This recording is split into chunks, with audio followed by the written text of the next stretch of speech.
믿으십니다. 할렐루야. 응답하실 뿐만 아니라 오늘 우리 다시금 하나님께서 새롭게 하실 거예요. 우리의 영혼에 불을 붙여주시고 성령의 충만을 주실 줄로 믿습니다. 아멘. 근데 성령 충만은 여러분 노력하지 않으면 안 돼요. 성령의 충만함을 누리는 사람들은 하나같이 다 힘을 다해서 주님을 찾았더라고요. 우리가 구원받았습니다. 그렇죠? 여러분 예수님을 믿고 구원받았습니까? 아멘이죠. 구원받은 자에게는 누구든지 성령이 임하셨어요. 여러분에게 성령이 임했단 말이에요. 그런데 성령이 임한 사람 중에서 성령 충만을 누리는 사람은 극히 드물어요. 왜냐? 성령 충만은 구하고 구하는 자에게만 임하기 때문에요. 필요할 때만, 급할 때만 성령을 구하는 것과 성령 충만을 누리는 것은 달라요. 이 밤에 여러분 성령 충만을 구하시기 바랍니다. 그래서 우리 주님께서 명령했잖아요. 위로부터 보혜사 성령이 너에게 임할 때까지 기도하라. 쉬우면 뭐하러 그렇게 주님께서 말씀했어요. 야, 한번 그냥 대충 기도해. 그러면 너에게 임할 거야. 기도해야 하는데 한 첫날만 한번 열심히 뜨겁게 해봐라. 그러면 너에게 임할 거야. 이렇게 말씀했을 건데 주님은 간절히 기다리라고 했어요. 그래서 하루 이틀 사흘 나흘 무려 열흘 지나서 성령이 임했잖아요. 거기에 뭐라고 기록되어 있습니까? 사도행전 1장에 그들이 기도에 전혀 힘쓰더라고요. 기도에 전념했다. 거기 구체적으로 나와 있지 않지만 식사하시고 기도만 하셨는지 식사도 안 하고 기도했는지 몰라요. 아무튼 힘을 다해서 기도했어요. 그때 성령이 임했어요. 힘을 다하시기 바라요. 힘을 다하셔야 돼요. 힘을. 이따가 보겠어요. 힘이 남아있는지 안 남아있는지. 힘을 짜내서 기도하시기 바랍니다. 근데 그 힘은 어디에서 오느냐? 말씀에서 오는 거예요. 말씀에서. 말씀을 들을 때 하나님께서 우리에게 은혜와 능력을 주실 줄로 믿습니다. 아멘. 그래서 여러분 기도는 확신과 소망을 가지고 하는 것입니다. 우리를 향해서 기도를 명령하신 분이 하나님이시오.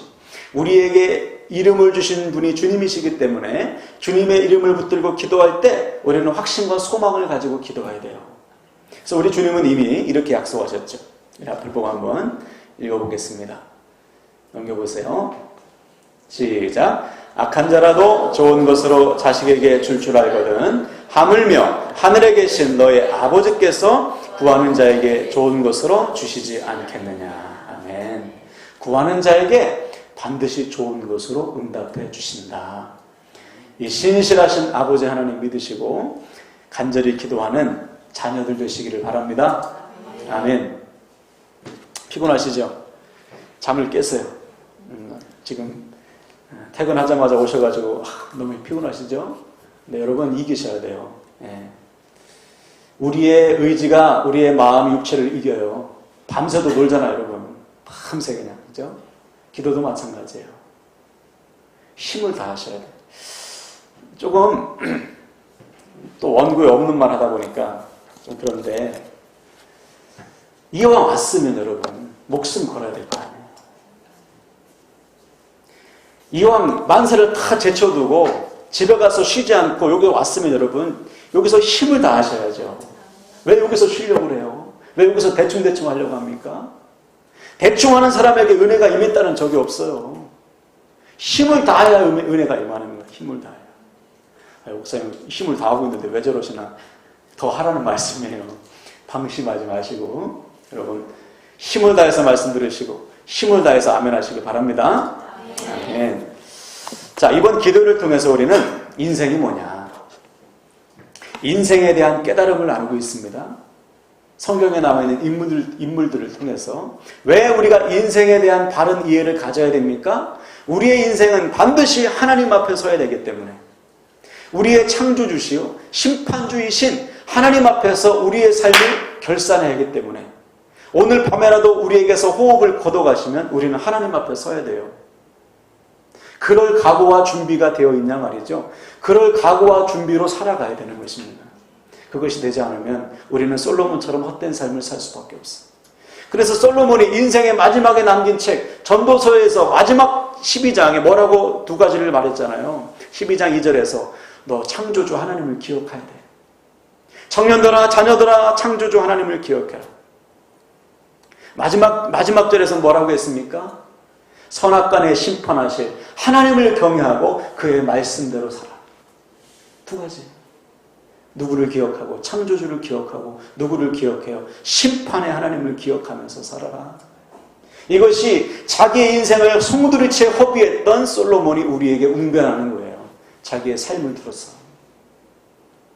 오늘 밤에도 우리의 삶을 창조주시오 심판주이신 하나님께 다 맡기시고 하나님께서 주시는 회복과 은혜를 누리시기를 주님의 이름으로 간절히 부탁을 드립니다. 아멘. 그래서 우리는 지난 2시간에 걸쳐서 인생이 무엇인가 두 가지 진리를 깨달았어요. 첫 번째는 아합을 통해서 우리의 인생은 갑옷 솔기와 같다. 우리의 인생은 갑옷이 아니다. 갑옷 솔기와 같다. 창과 칼과 활이 뚫리지 않는 갑옷을 입은 아합은 이것이 자기의 인생을 보호해 줄 것이라고 생각했어요. 자기가 가지고 있는 힘, 자기가 가지고 있는 건강, 자기가 가지고 있는 물질이 나의 삶, 나의 가정을 지탱해 줄 것이라고 생각했습니다. 근데 웬걸? 누군가 무심코 쌓아 올린 화살이 갑옷이 아니라 어디에 맞았어요? 갑옷 솔기에 맞았어요. 자기의 갑옷을 의지했는데 그것이 자기를 보호해 주지 못했어요. 갑옷 솔기에 맞아 그는 그 자리에서 부상을 입고 결국은 죽임을 당하죠. 무슨 말입니까? 이 아합의 일생을 통해서 우리에게 말씀하신 거. 너 지금 네가 붙들고 있는 거 네 인생 보장해 주지 않아. 세상의 힘과 권력과 물질과 건강이 너의 삶을 보장해 주는 것이 아니고 오직 하나님만이 너의 인생의 갑옷이 되시는 거예요. 깨닫게 해주시는 거예요. 우리는 갑옷 솔기와 같다는 거예요.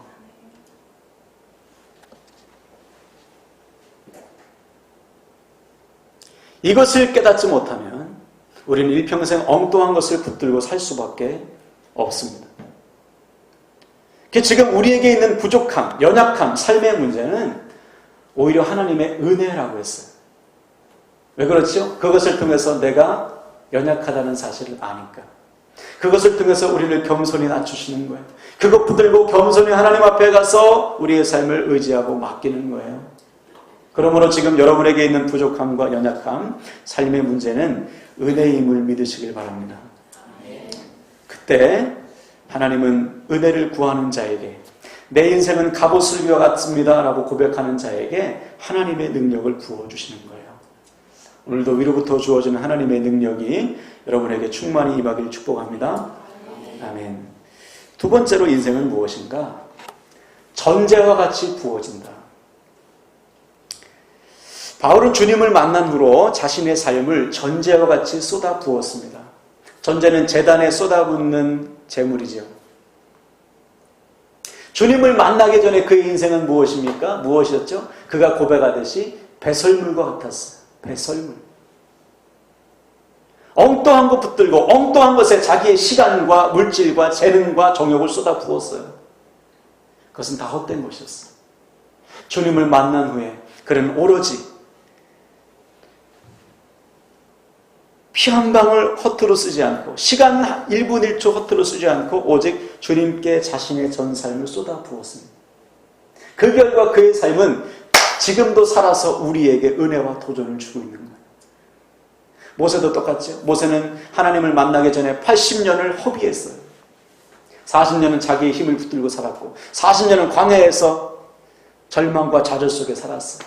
근데 하나님은 그를 포기하지 않고 찾아오셔서 하나님의 꿈과 비전을 주셨어요.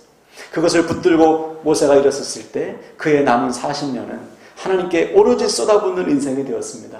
그래서 그의 삶은 지금도 하늘의 별처럼 빛나는 거예요. 할렐루야. 우리의 인생이 그와 같아 될 줄 믿습니다. 지금 여러분의 인생의 그릇을 보세요. 많이 남아있지 않아요. 얼마만큼 비어있는지 몰라요. 더 중요한 사실은 무엇입니까? 얼마가 남아있는지도 몰라요. 지금 컵에 안에 있는 물은 얼마가 남아있는지 우리가 볼 수 있지만 인생의 그릇은 그렇지 않잖아요. 우리가 앞으로 몇 년 살지 어떻게 합니까? 하나님께서 하루하루 주시는 것에 감사하며 사는 것이죠. 어떻게 살아가야 됩니까? 믿음의 선한 싸움을 싸우고 달려갈 길을 다 마치는 거예요. 나의 인생을 전부 주님께 쏟아붓는 전제로 드리는 것입니다. 그때 우리의 삶도 바울의 삶처럼 모세의 삶처럼 누군가를 깨우치고 누군가를 일으키는 하나님의 도구로 쓰임받게 되는 거예요. 여러분, 오늘 우리에게 주어진 삶이 좋든지 나쁘든지 괴롭든지 행복하든지 하나님께서 주신 선물이요 기회임을 믿으시고 바울처럼 믿음의 선한 싸움을 싸우시길 바랍니다. 힘을 다해서 사명의 길을 달려가시길 바랍니다. 그래서 바울이 받았던 그 의의 면류관을 저 여러분도 다 받으시기를 주님의 이름으로 축원을 드립니다. 아멘. 아멘. 자, 오늘은 인생에 대한 세 번째 깨달음을 나누겠어요. 본문 9절을 다시 한번 보겠습니다. 9절. 오늘 본문은 다윗의 고백인데요. 이렇게 고백하죠. 아, 슬프도다. 사람은 입김이며 인생도 속임수이니 저울에 달면 그들은 입김보다 가벼우리로다. 다윗은 자기의 인생을 뭐라고 비유했습니까? 입김이다 그랬어요. 여러분, 입김이 뭐죠? 후 불면, 여기는 따뜻해서 안 나타나지만 밖에 추운 날 후 불면 보이죠? 근데 여러분, 그게 얼마나 지속되나요? 한 2초 하나요? 1초도 안 돼서 사라져버려요. 조금 길게 불려면 창문에다가 후 불면 조금 오래 있죠. 그러나 그것도 2, 3초 안에 다 사라져버려요. 우리의 인생이 그와 같다는 거예요. 아무리 폐활량이 좋은 사람이 불어도 입김은 금방 사라져요. 재벌 회장이 불어도 입김은 사라지고요. 가난한 거지가 불어도 입김은 금방 생겼다가 사라지는 거예요. 우리의 인생이 그와 같다. 무슨 말입니까? 영원하지 않다는 거예요. 천년만년 지속되지 않는다. 유한하다. 이 사실을 빨리 깨달아야 유한한 세상의 것 붙들지 않고 영원한 하나님을 붙든다는 말이에요. 여러분, 지금 다윗이 이 시를 쓰고 있는 사람이 다윗 아니에요. 다윗은 여러분 그 당시에 가장 힘이 셌던 사람 아닙니까? 가장 많은 권력과 힘과 물질을 소유한 사람 아니에요? 근데 지금 그가 자기의 인생을 돌아보면서 뭐라고 말하는 거예요? 내 인생은 입김과 같아. 내 인생은 금방 사라져. 내 인생은 아무것도 아니야. 내 인생은 유한한 것이야. 그러므로 나는 영원하신 하나님을 붙드는 거야. 이렇게 고백하고 있는 거예요. 다윗이 그렇게 고백했다면 우리는 12번도 더 고백해야 돼요. 비슷한 표현으로 야고보는 이렇게 고백했어요. 우리 앞을 보고 한번 읽어볼까요? 야고보 4장 14절 시작. 내일 일을 너희가 알지 못하는도다. 너희 생명이 무엇이냐? 너희는 잠깐 보이다가 없어지는 안개니라. 그렇죠? 야고보는 자신의 인생을 안개에 비유했어요. 여러분, 안개는 조금 오래 있죠? 근데 언제 사라집니까? 해가 뜨면 사라져요. 아무리 짙은 안개도 해가 떠버리면 사라져요. 무슨 말입니까? 우리의 인생 역시 영원할 것 같지만 결코 영원하지 않다는. 그럼 우리가 무엇을 의지하며 살아가야 됩니까? 영원하지 않은 세상의 것을 의지하며 살아가야 됩니까? 아니면 영원하신 하나님을 의지하며 살아야 됩니까? 답은 딱 나오는 거예요. 그래서 다윗은 오늘 본문에 이렇게 고백하죠. 우리가 너무나 잘 아는 구절이에요. 5절과 6절을 보세요. 나의 영혼아 잠잠히 하나님만 바라라. 물은 나의 소망이 그로부터 나오는도다.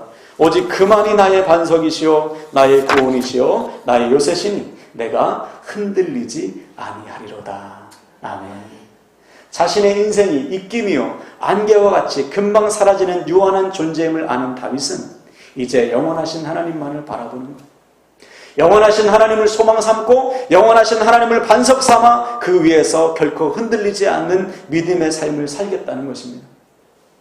금방 사라지고 없어질 세상의 것을 의지하지 않고 영원하신 하나님을 바라보며 살겠다는 거예요. 이 고백이 저와 여러분의 고백되길 바랍니다. 그래서 지금 여러분의 인생을 한번 돌아보세요. 여러분 무엇 붙들고 있습니까? 어디에 여러분의 두 발을 딱 세우고 계세요? 무엇을 소망 삼고 있습니까, 여러분? 혹시 세상의 것이 아닙니까? 지금도 너무나 많은 사람들이요. 세상에 있는 것, 세상의 것을 소망 삼고 살아요. 자기에게 주어진 시간, 물질, 건강, 권력이 영원할 것이라고 생각하는 거예요. 착각하는 것이죠. 얼마 전에 유명한 대기업 회장님 두 분이서 돌아가셨는데 그분들은 자기의 생명이, 자기의 그 권력이 영원할 거라고 생각하지 않았을까요? 자기가 가지고 있는 부와 명예와 권력이 영원할 거라고 생각하지 않겠어요? 근데 길어야 100년이더라고요. 똑같아요. 그들의 죽음은 똑같습니다. 성경에 보니까 이런 표현이 있어요. 이사야 14장 11절 보세요. 네, 넘겨보세요. 네. 제가 읽을게요. 내 영화가 스올에 떨어졌으며 내 비파 소리까지로다. 구더기가 내 아래에 깔리며 지렁이가 너를 덮었도다. 무슨 말이죠? 죽으면 구더기 밥, 지렁이 밥 된다는 거예요. 흙으로 돌아가는 거예요. 이 말씀을 누구에게 하신 말씀일까요? 그 당시에 최고의 왕, 전 세계를 호령했던 바벨론 왕을 향해서 하나님이 하신 말씀이에요. 너 네 힘 대단하고 영원할 것 같지? 아니야. 너도 구더기밥, 지렁이밥으로 돼. 까불지 말라는 거예요. 네 힘을 의지하지 말라는 것입니다. 영원한 것을 붙들지 않고 유한한 것을 붙들면 누구든지 다 흙으로 돌아가고 끝나는 거예요. 그래서 하나님은 우리를 흙으로 지으셨어요. 상징적입니다. 왜? 너는 유한하다는 거예요. 너는 유한한 존재에 불과하다는 것입니다. 그런데 코끝에 하나님이 뭘 후 불어넣으셨어요? 생기를, 하나님의 생명의 향기, 생명의 기운을 후 불어넣으셨어요. 그러니까 그가 생명이 되었어요. 영원한 존재가 된 거예요. 육신은 썩어서 우리도 흙이 되고 구더기밥, 지렁이밥이 되지만 우리의 영혼은 살아서 영원히 하나님과 함께 하는 거예요. 그래서 성경에는 두 종류의 사람이 있습니다. 흙으로 태어나서 흙으로 그냥 끝나버린 인생과 흙으로 태어났지만 영원한 하나님께 삶을 드림으로 하나님과 영원히 사는 구원받은 하나님의 백성으로 탁 나뉘는 거예요. 그들의 삶은 지금도 살아서 우리에게 웅변하고 있잖아요. 그들의 믿음은 지금도 살아서 그들의 삶의 열망은 지금도 생생하게 살아서 우리에게 도전과 은혜를 주고 있지 않습니까? 무슨 차이냐 말이에요. 영원한 것을 붙들고 사느냐 영원하지 않은 것을 붙들고 사느냐 차이입니다. 여러분 영원한 것 붙드시기 바라요. 영원하지 않은 것 붙들다가는 망합니다. 여러분. 가장 안타까운 사람, 제가 성경에서 생각하는 가장 안타까운 사람 사울왕 많이 들으셨죠? 그는 자기의 권력이 영원할 줄 알았어요.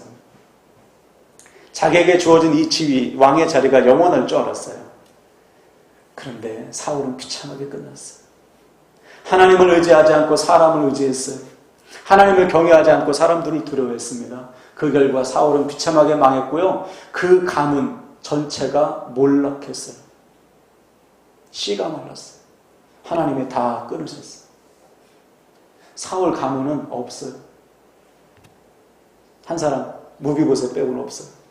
다 하나님께서 끊으셨어요. 왜 그럴까요? 영원하지 않는 세상의 것을 붙든 결과 하나님의 심판이 그에게 임한 거예요.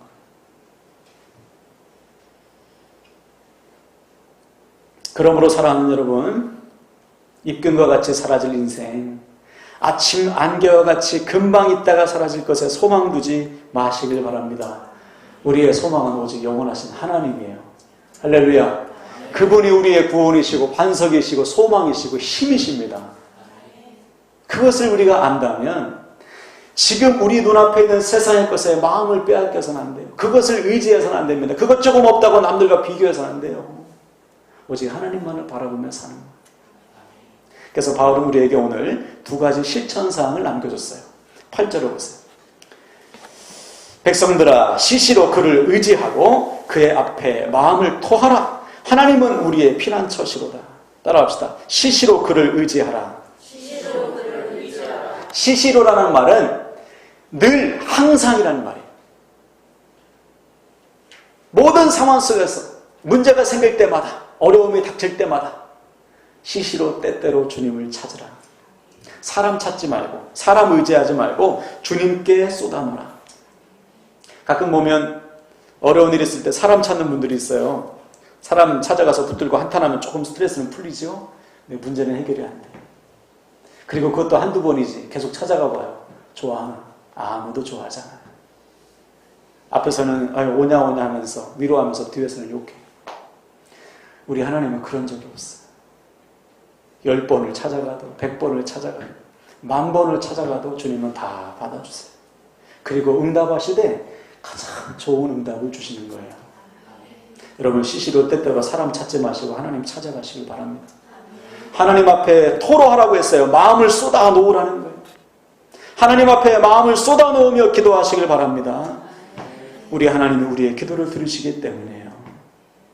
그래서 오늘부터 시시때때로 주님을 찾고 주님 앞에 마음을 다 쏟아놓는 저와 여러분 되시기를 바랍니다. 두 번째 실천사항 10절입니다. 포악을 의지하지 말며 탈취한 것으로 허망하여지지 말며 재물이 늘어도 거기에 마음을 두지 말지어다. 이 부분을 쉬운 성경은 이렇게 해석하고 있는데요. 잘 들어보세요. 힘이 있다고 힘을 믿지 마십시오. 여러분의 힘으로 다른 사람의 것을 훔치지도 마십시오. 재산이 늘어난다 하더라도 그곳에 마음을 빼앗기지 마십시오. 그 어떠한 세상의 것도 의지하지 말고 거기에 마음 뺏기지 말라는 거예요. 이 말을 지금 누가 하고 있다고요? 다윗이 하고 있잖아요. 가장 큰 힘을 가지고 있는, 가장 힘이 센, 가장 많은 물질을 소유한 다윗이 그것들의 마음을 빼앗기지 말라고 지금 경고하고 있어요. 왜 그럴까요? 다윗은 알고 있거든요. 그것이 하나님께로부터 왔다는 사실을. 자기가 잘나서 자기의 힘으로 쌓아놓은 것이 아니고 하나님께서 허락해 주셔야지만 힘이 있고 하나님께서 허락해 주셔야지만 물질이 있다는 사실을 알았기 때문에 그것에 마음을 빼앗기지 않는다는 거예요. 주시는 만큼 허락하신 대로 사는 거예요. 오직 하나님만을 의지하며 견고히 요동하지 않는 것이죠. 그러므로 사랑하는 여러분, 입김처럼 사라질 세상의 것에 마음 빼앗기지 마시길 바랍니다. 남들과 비교해서 여러분 부족하다고 낙심하지도 마시고 조금 있다고 좀 우쭐대지도 마시고요. 세상의 힘과 재물이 우리를 살게 하는 게 아니잖아요. 하나님의 은혜가 살게 하는 것입니다. 아멘이십니까? 오직 하나님만을 의지하길 바랍니다. 그래서 이 시간 말씀을 마무리하는데요. 오늘 반드시 결단합시다. 우리의 인생은 유한해요. 입김이에요. 안개예요. 우리는 다 죄송하지만 흙으로 돌아가요. 구더기와 지렁이의 밥이 돼요. 그러나 우리의 삶을 영원하신 하나님 손에 맡기면 그때부터 우리 육신은 죽을지라도 우리의 영혼은 죽지 않아요. 우리의 믿음은 살아서 오는 모든 세대에, 다음 세대에 역사하게 돼 있어요. 우리가 남긴 믿음의 열매는 누군가에게 도전을 주고 누군가를 일으키는 생명으로 남게 돼 있어요. 여러분의 삶이 그렇게 되길 바랍니다. 할렐루야. 시간 말씀 붙들고 찬양합시다. 주님,